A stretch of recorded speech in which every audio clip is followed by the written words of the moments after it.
Yusuf itu kisahnya hanya di dalam surah Yusuf, dan itu dijelaskan dari awal sampai akhir. Makanya itulah menjadi alasan sebahagian ulama mengatakan inilah yang menyebabkan kisah Nabi Yusuf itu dianggap sebagai ahsanul qasasi, kisah yang paling indah. Jadi subhanallah, ya, tema-tema yang dibahas dalam kisah Yusuf ini begitu beragam, dan dengan alasan itulah, ya, sebahagian ulama kita mengatakan itulah yang menyebabkan kenapa, ya, Allah menyebutkan kisah Yusuf itu adalah ahsanul qasasi, kisah yang paling indah. Kata beliau bahwa kalau ada yang bisa menyusun, ya, kisah Nabi Yusuf ini dalam bentuk novel, maka dia akan kalahkan semua novel-novel cinta yang murahan. Karena begitu mendalamnya, ya, kisah-kisah yang diangkat, atau kisah Yusuf ini yang diangkat oleh Allah dalam Quran surah Yusuf ini, dan, ya, hikmahnya, pelajarannya yang luar biasa banyak. Alhamdulillah, Ramadan telah tiba. Mari sambut bulan yang penuh berkah bersama program-program edukasi Wahda TV. Kajian subuh menelaah ayat-ayat seruan dalam Al-Quran. Ya ayyuhalladzina amanu taqullaha wa qulu qawlan sadida. Saksikan 90 seruan Ar-Rahman untuk orang-orang beriman setiap hari pukul 5.30 ba'da subuh. Di waktu duha, jangan lewatkan program membahas kehidupan sahabat. Kisah 10 sahabat Nabi setiap hari selama Ramadan pukul 9 waktu Indonesia Tengah. Jelang siang, ikuti program kelas privat setelah belajar langsung praktek kelas bahasa Arab Senin dan Kamis pukul 10.30 waktu Indonesia Tengah. Jelang berbuka puasa, menginspirasi, penuh hikmah, memotivasi diri dengan Al-Quran. Saksikan Al-Quran dan kehidupan setiap Sabtu sore pukul 17.30 waktu Indonesia Tengah. Kisah adalah wasilah menyampaikan nasihat dan memetik pelajaran. Bagaimana, ya, kita tahu kisah Nabi Yusuf. Jelang sholat tarawih, saksikan tadabbur 111 ayat surah Yusuf setiap malam pukul 20 waktu Indonesia Tengah. Pesona Ramadan bersama Wahda TV, lebih bermakna, lebih bertakwa. Dipersembahkan oleh, disponsori oleh. Semoga Anda dan keluarga bahagia serta sehat selalu.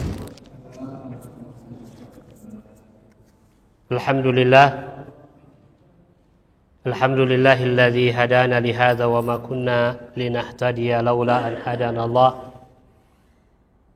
Wassalatu wassalamu ala Rasulillah wa ala alihi wa sahabatihi wa man tabi'ahum bi ihsanin ila yaumiddin, amma ba'd. Jamaah tarawih yang semoga dirahmati dan dimuliakan oleh Allah Azza wa Jalla.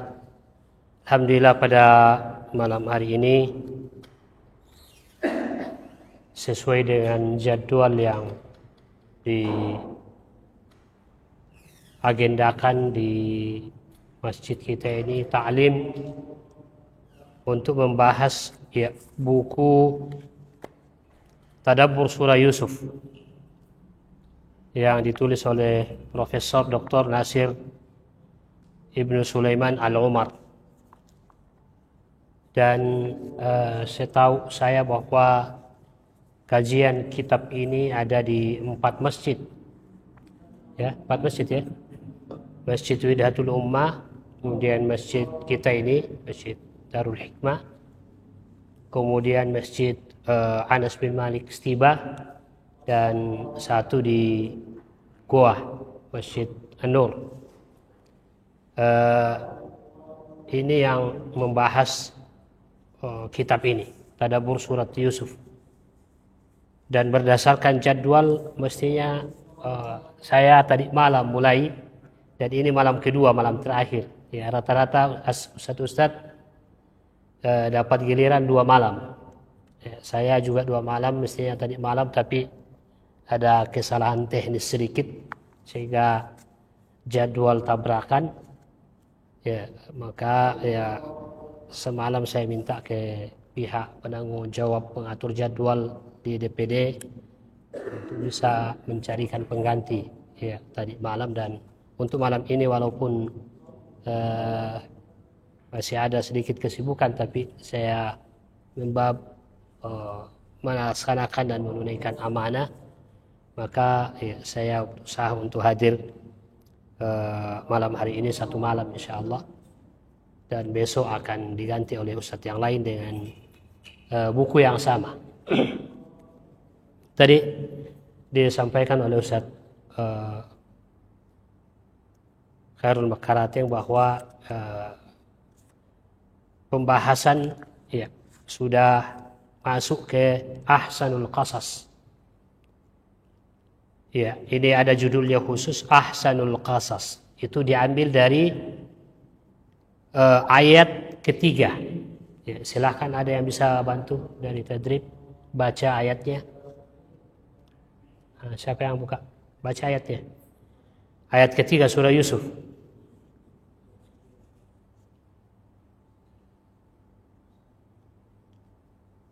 Ada yang bisa?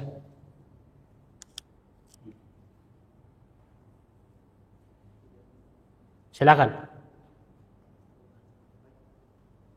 Silakan.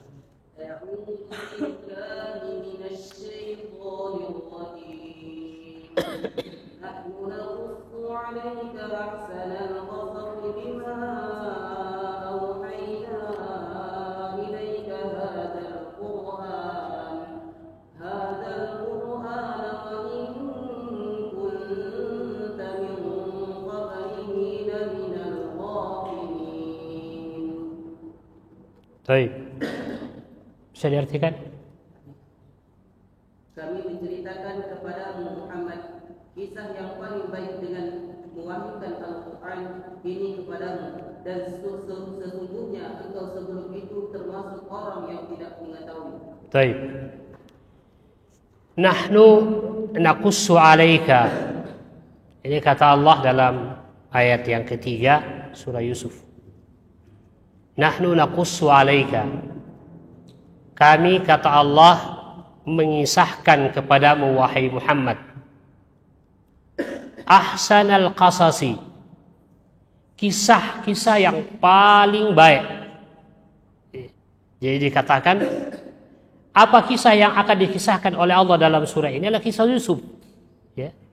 Dan dikatakan oleh Allah, ahsanul qasas, kisah yang paling baik.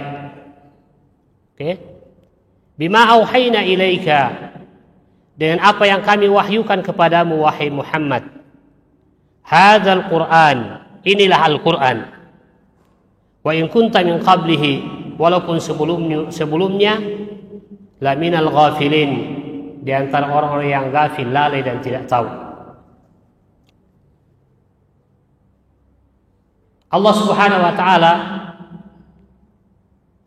menjelaskan dalam ayat ini bahwa berita, informasi, penyampaian yang disampaikan oleh Allah Subhanahu wa taala adalah berita yang paling baik, informasi yang paling baik, ahsan.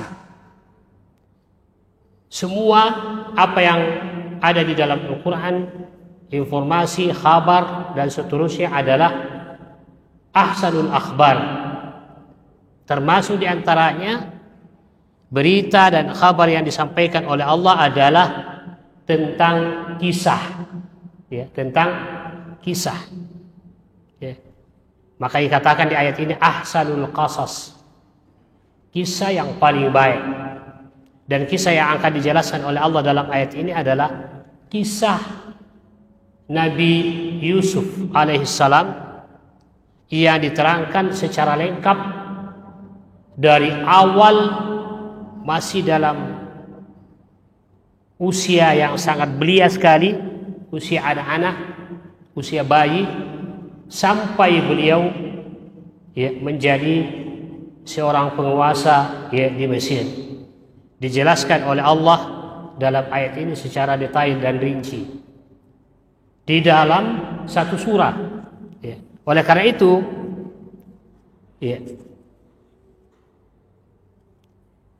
Syekh mengatakan bahwa Wa dzakara hadhihi al-ayah fi hadhihi surah isyaratan ila annaha min ahsanil qasas. Allah Subhanahu wa taala memberikan isyarat dalam surah ini bahwa kisah yang akan dijelaskan adalah kisah yang paling baik. Walaysat ka qasasid dunya allati qad tashabaha min ba'dil wujuh. Berbeda dengan kisah-kisah yang dibuat di dunia ini yang banyak memiliki kesamaan, ya, banyak memiliki ya kesamaan-kesamaan. Lalu kemudian Syekh menyebutkan satu pertanyaan. Boleh mengatakan limadza kanat qissatu Yusuf min ahsanil qasas? Kenapa kisah Yusuf ini dianggap oleh Allah sebagai ahsanul qasas? Kisah yang paling baik. Maka Syekh Sulaiman dan Umar dalam buku ini, ya, Syekh Nasir Sulaiman bin Umar dalam buku ini menyebutkan beberapa pendapat ulama kenapa kisah Yusuf itu dikatakan sebagai ahsanul qasasi. Pertama, ya boleh mengatakan qala ba'dul ulama. Sebagian ulama kita mengatakan bahwa kisah Yusuf ini dianggap sebagai kisah yang paling indah, yang paling baik. Liannaha waradat mutakamilatun min awwaliha ila akhiriha fi surati nafsiha. Ini alasan pertama. Disebutkan oleh para ulama bahwa karena kisah ini disebutkan secara lengkap, utuh dan sempurna dari awal sampai akhir dalam satu surah. Beda dengan kisah-kisah yang lain. Kisah Nabi Adam ada penggalannya di dalam Quran surah Al-Baqarah, ada juga penggalannya di dalam Quran surah Al-A'raf, ada penggalannya juga di dalam surah Al-Hijr dan seterusnya. Ya. Tidak dijelaskan kisahnya Nabi Adam secara lengkap dan detail dalam satu surah. Jadi diangkat satu sisi dalam kehidupan Nabi Adam pada surah Al-Baqarah, kemudian di surah yang lain diangkat sisi lain. Demikian juga dengan nabi-nabi yang lain, termasuk kisah yang paling panjang di dalam Al-Quran adalah kisah Nabi Musa alaihissalam. Dan ternyata juga kisah Nabi Musa itu tidak dijelaskan secara lengkap dan detail dari satu surah, dari awal sampai akhir dalam satu surah. Ya. Di surah Al-Baqarah, awal surah Al-Baqarah ada kisah Nabi Musa di situ dengan Bani Israel. Kemudian nanti juga ada di surah lain, misalnya di surah Al-Maidah juga ada pembahasan tentang tentang kisah Nabi Musa. Kemudian di surah Al-Anbiya, di surah Al-Qasas dan seterusnya, terpencar-pencar di dalam surah-surah Al-Quran. Tidak dijelaskan satu kaligus dalam satu kisah yang utuh dari awal sampai akhir dalam satu surah. Adapun kisah Yusuf alaihissalam, Yusuf itu kisahnya hanya di dalam surah Yusuf dan itu dijelaskan dari awal sampai akhir. Makanya itulah menjadi alasan sebahagian ulama mengatakan inilah yang menyebabkan kisah Nabi Yusuf itu dianggap sebagai ahsanul qasasi, kisah yang paling indah. Wa qala akharun, dan berkata sebagian ulama lain bahwa kenapa kisah Yusuf itu dianggap sebagai ahsanul qasasi, listimaliha ala mawdu'atin mutaaddidah. Ini alasan lain dari ulama yang memberikan ta'liqat terhadap kata ahsanul qasas, bahwa kisah Yusuf itu adalah kisah yang paling indah. Kenapa? Karena kisah Nabi Yusuf ini mengandung dan mencakup tema yang sangat beragam. Jadi satu kisahnya Nabi Yusuf, tapi sebenarnya tema yang diangkat di dalam itu beragam sekali. Satu kisah dengan tema yang banyak. Wa agradun mutanawwi'ah, termasuk kisah Nabi Yusuf ini mempunyai target, tujuan dan sasaran yang beragam. Punya target dan sasaran yang beragam. Faqad alajat masaila imaniyah, di mana kisah Yusuf ini, kisah Yusuf dari A sampai Z-nya itu diantaranya dia menerapi persoalan-persoalan keimanan. Dia membahas dan menerapi tentang masalah keimanan. Nanti akan dikembangkan oleh beliau dalam pembahasan berikutnya. Kemudian dia menjelaskan dan menerapi masail syar'iyah, masalah syariat. Kemudian juga alajat masail siyasiyah, dia juga menerapi masalah politik. Mungkin ada yang bertanya, kenapa kisah Nabi Yusuf membicarakan tentang politik? Justru para politikus Islam sekarang itu banyak terinspirasi dengan kisah Yusuf. Kisah Yusuf ketika Yusuf meminta kekuasaan. Jadi Nabi Yusuf minta kekuasaan. Maka dari sini sebahagian politikus Islam mengatakan boleh kita meminta kekuasaan kalau kita punya kemampuan untuk itu dan kemudian memberikan maslahat pada rakyat. Karena ternyata dalam kisah Yusuf pada akhirnya dia menjadi penguasa. Jadi ternyata masalah kisah ini dia juga menjadi terapi dan penyelesaian terhadap masalah-masalah politik. Kemudian kisah Yusuf juga adalah alajat masail tarbawiyah. Termasuk kisah Yusuf ini menyelesaikan persoalan yang terkait dengan tarbiyah, dengan pendidikan, dengan pembinaan.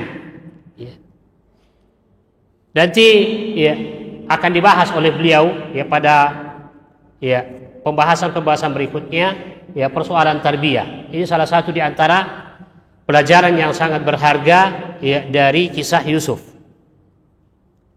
Kemudian alajat masail istima'iyah, termasuk kisah Yusuf juga menyelesaikan dan menjelaskan, menerapi tentang persoalan-persoalan yang terkait dengan sosial kemasyarakatan. Juga nanti insya Allah akan dibahas pada halaman-halaman berikutnya. Termasuk juga alajat masail da'wiyah. Kisah Yusuf juga diangkat oleh Allah dalam Quran surah Yusuf ini menyelesaikan dan menerapi persoalan yang terkait dengan dunia dakwah. Satu di antaranya misalnya bagaimana Yusuf memanfaatkan kesempatan dan momen untuk berdakwah. Beliau berada di dalam penjara, bayangkan, beliau berada di dalam penjara, tapi momen beliau di penjara tidak tidak membuat beliau bungkam dari dakwah. Justru kemudian memanfaatkan kesempatan dan momen di dalam penjara untuk mendakwai sesama terpenjara. Jadi subhanallah, tema-tema yang dibahas dalam kisah Yusuf ini begitu beragam, dan dengan alasan itulah sebahagian ulama kita mengatakan itulah yang menyebabkan kenapa Allah menyebutkan kisah Yusuf itu adalah ahsanul qasasi, kisah yang paling indah. Kemudian walihada kanat fiha kama qala Allahu ayatun lis-sailin. Karenanya Allah Subhanahu wa taala mengatakan dalam ayat ini sebagai tanda-tanda orang-orang yang bertanya. Wa dhahaba ba'du ahli al-ma'ani ila annaha wusifat bidzalik. Dan sebagian ahli bahasa mengatakan bahwa betul karena dia disifatkan dengan hal itu. Lianna kulla man warada fiha kana ma'aluhu hasanan wa aqibatuhu thayyibatan. Karena semua yang dijelaskan dalam kisah Nabi Yusuf ini pada akhirnya, pada ujungnya adalah sebuah kebaikan yang baik. Ya. Ini yang disebutkan oleh beliau dan dikutip dari tafsir Imam Al-Qurtubi, bahwa ujung dan akhir daripada kisah ini itu menjelaskan tentang kebaikan-kebaikan.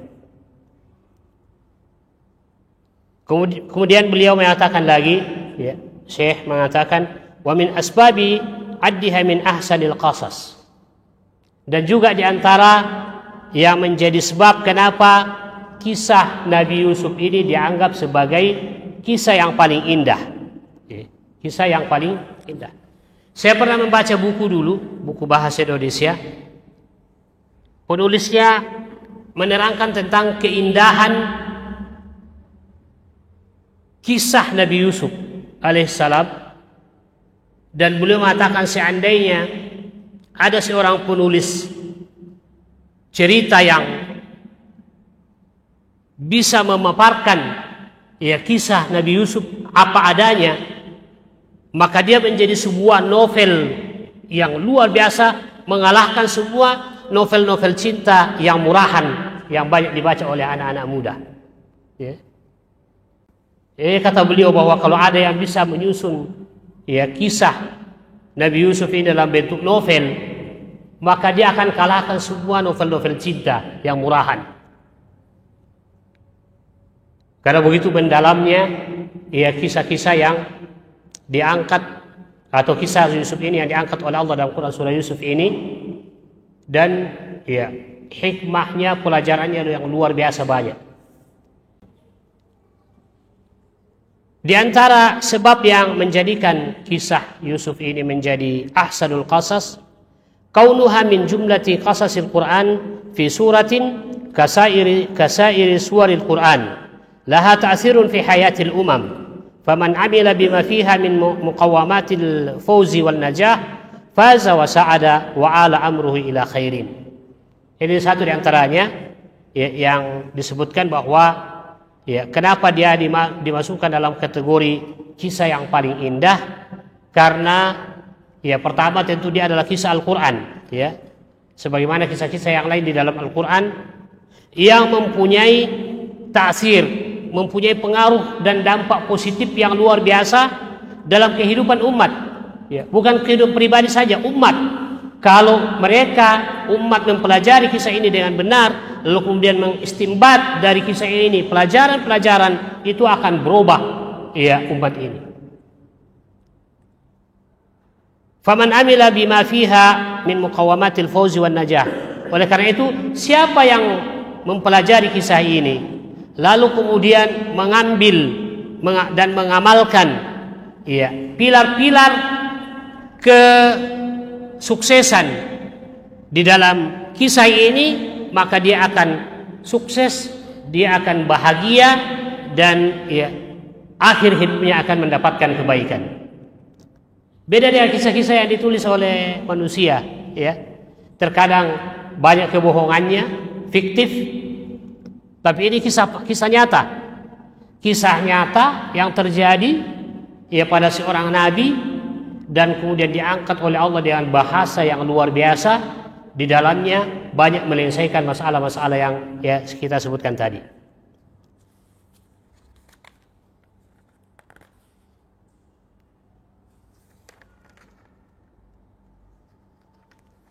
Kemudian beliau mengatakan dan mengutip pendapat Syekh Sa'di dalam tafsirnya, tafsir Sa'di. Beliau mengatakan, wa qala Ibnu Sa'di rahimahullahu musyiran ila sababin min asbabi addiha fi ahsanil qasas. Syekh Sa'di memberikan isyarat juga tentang sebab kenapa kisah Yusuf ini menjadi ahsanul qasas. Beliau mengatakan begini, wa dzalika lisidqiha. Pertama, karena kisah ini adalah kisah yang jujur, kisah yang nyata, bukan kisah fiktif. Sebagaimana novel-novel yang banyak dikarang oleh penulis novel itu kebanyakan fiktif. Ya.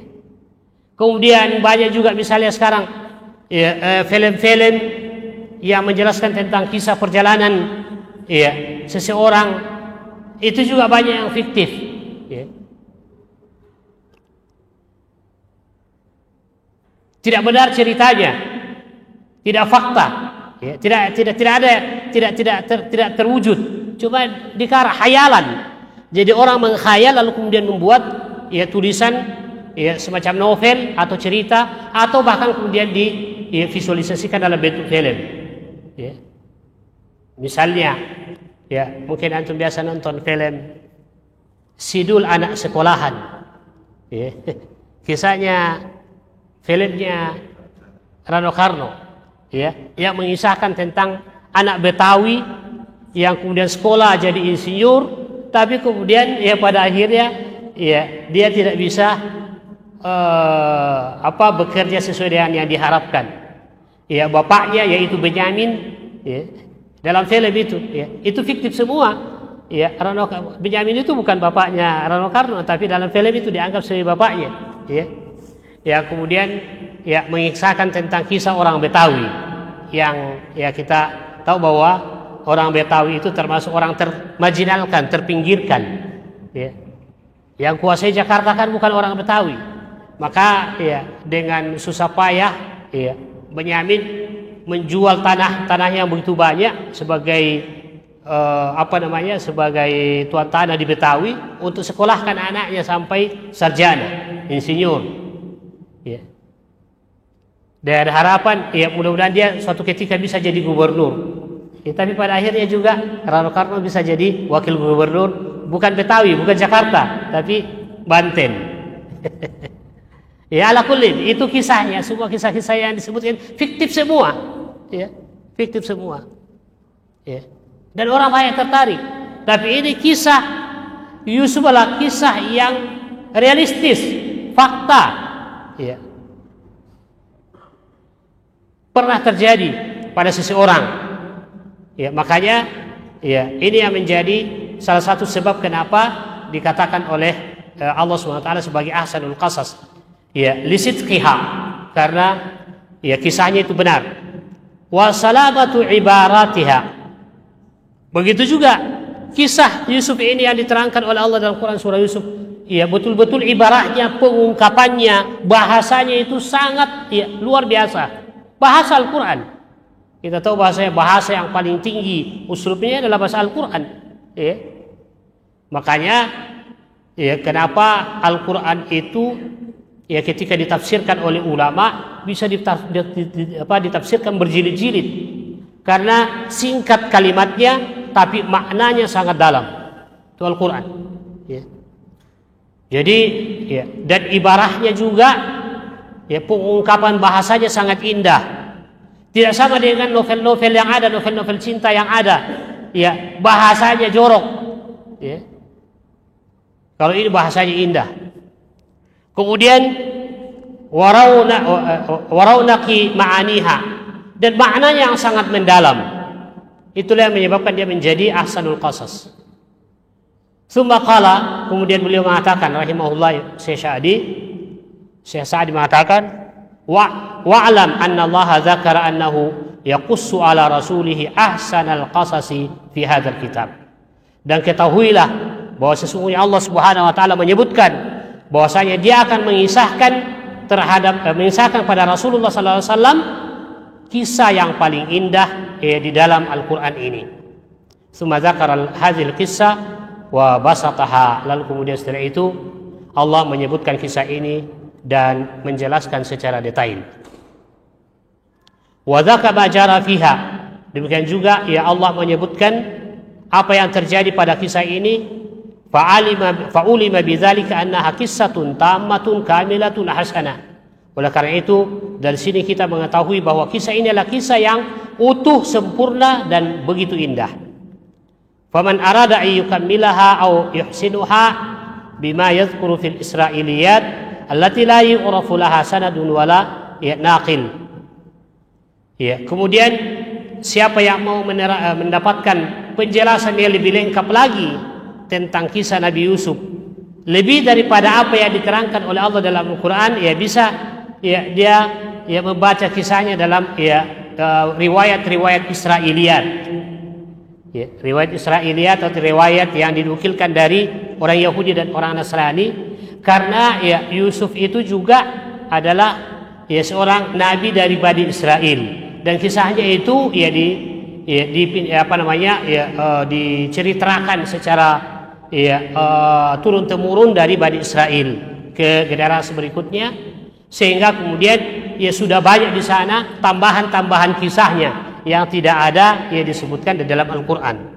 Tapi kalau mau lebih lengkap lagi, ya dengan tambahan-tambahan kisah ya Israiliyat itu bisa ditelusuri di dalam buku-buku tafsir yang menukil tentang kisah-kisah Israiliyat. Kemudian secara umum kata beliau, Syekh Nasir mengatakan, fa inna qasas al-Quran hiya ahsanul qasas. Ini secara umum bahwa kisah Al-Quran itu adalah kisah yang terbaik. Ya tentu ya tidak bisa kita ragukan, karena yang mengisahkan itu Allah, ya. Yang mengisahkan itu Allah, bukan Nabi kita Muhammad. Allah yang langsung mengisahkan. Maka wajar kalau kemudian dia menjadi kisah yang terindah dan kisah yang paling baik. Kemudian ya beliau mengatakan lisidqi ma'aniha. Ya, kenapa menjadi kisah yang terbaik? Bukan cuma kisah Nabi Yusuf, tapi semua kisah yang disebutkan oleh Allah dalam Al-Quran.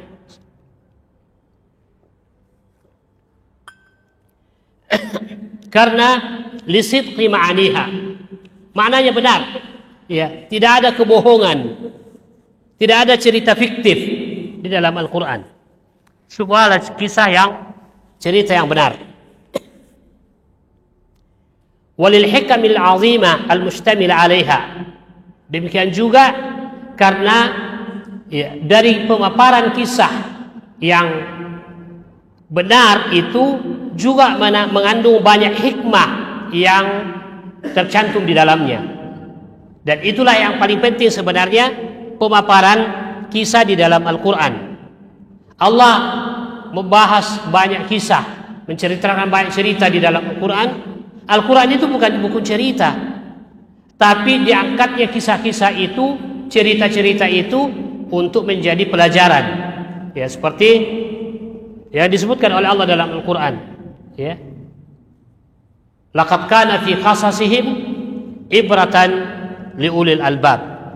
Sungguh ada dalam kisah-kisah mereka itu pelajaran bagi orang yang berakal.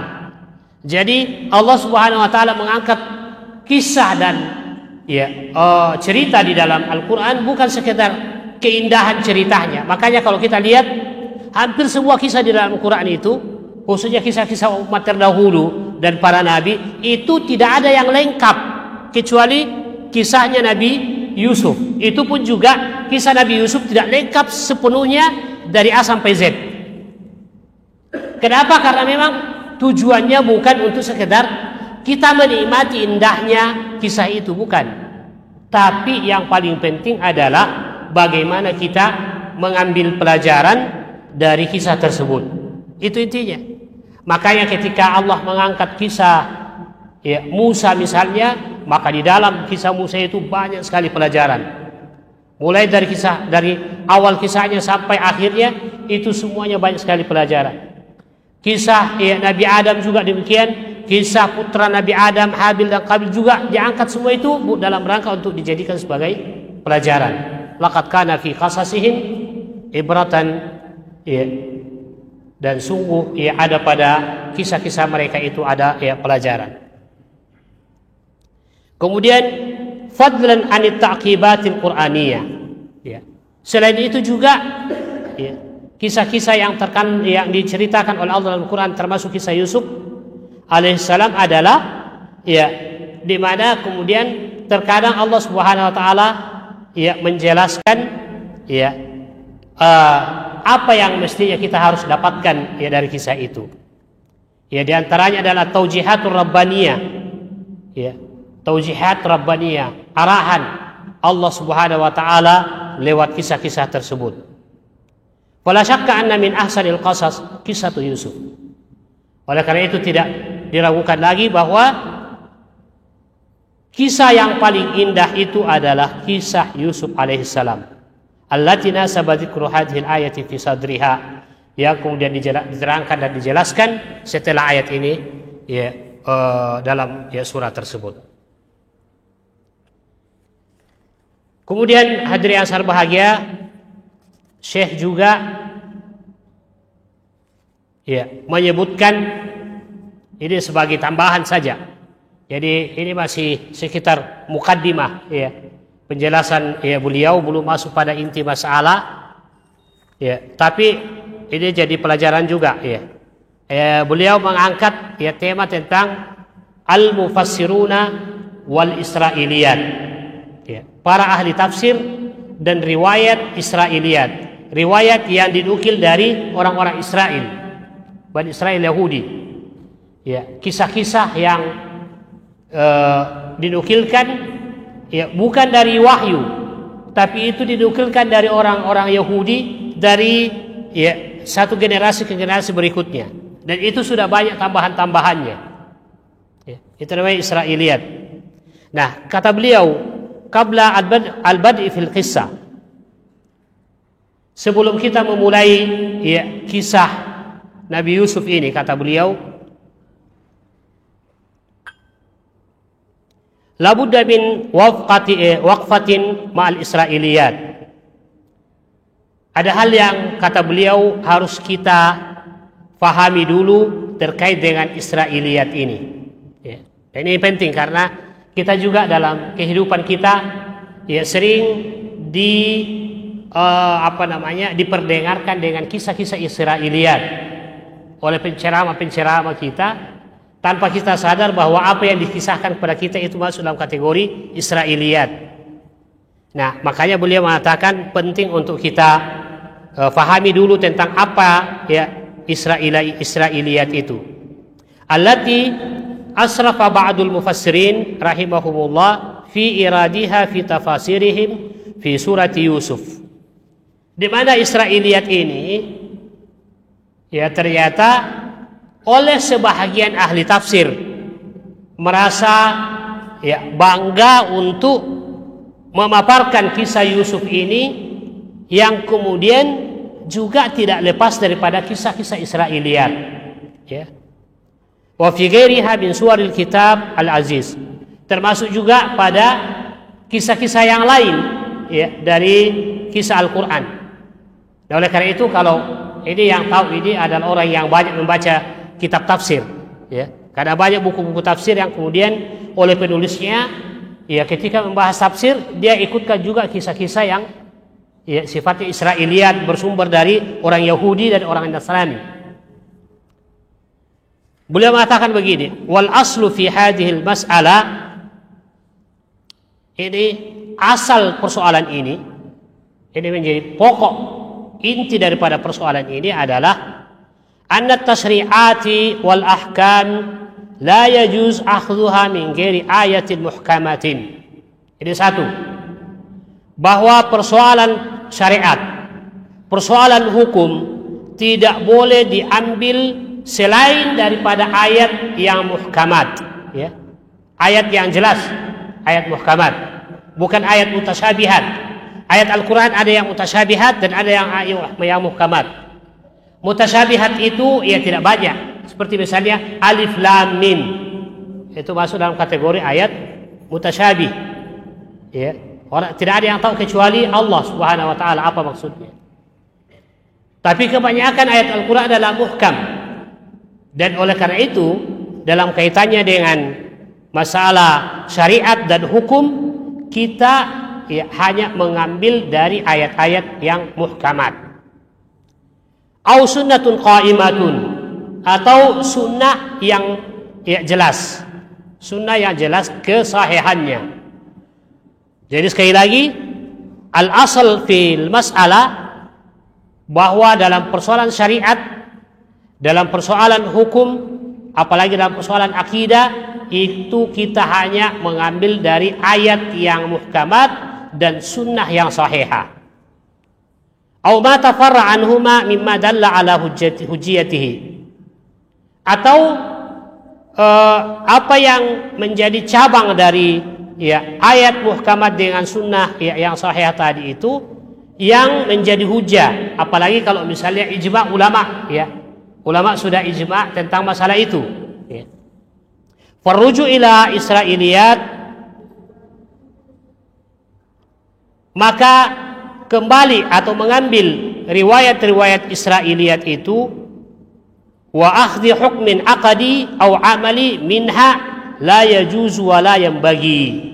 Ini kaidahnya, bahwa mengambil kisah-kisah Israiliyat, cerita-cerita dari orang Yahudi dan orang Nasrani yang tidak ditahu sumbernya, maka dalam persoalan akidah, dalam persoalan amaliyah itu tidak boleh dijadikan sebagai dasar. Wa inna ma udhina lana fit tahdits an bani Israil duna an naqsidahum aw nukadzibuhum. Cuma kata beliau bahwa kita diizinkan untuk menceritakan kisah-kisah Israiliyat yang datang dari orang Yahudi dan orang Nasrani tanpa kita membenarkan mereka dan tanpa mendustakan. Jadi kalau ada tambahan-tambahan kisah yang asalnya dari orang Yahudi, asalnya dari orang Nasrani, maka kita dibolehkan untuk mengambil, tapi kita tidak membenarkan secara mutlak dan juga kita tidak mendustakan secara mutlak. Dan itu ketika dia pada ranah cerita, bukan pada ranah akidah dan bukan pada ranah amaliyah.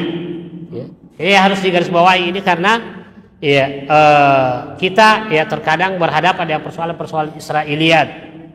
Oleh karena itu ulama kita sekarang ada yang khusus menulis buku Israiliyat fit tafsir. Semua kisah-kisah yang sifatnya Israiliyat yang bersumber dari Yahudi dan Nasrani yang oleh Nabi SAW mengatakan hadis wala haraj, ceritakan, tapi tidak didustakan dan juga tidak dibenarkan, maka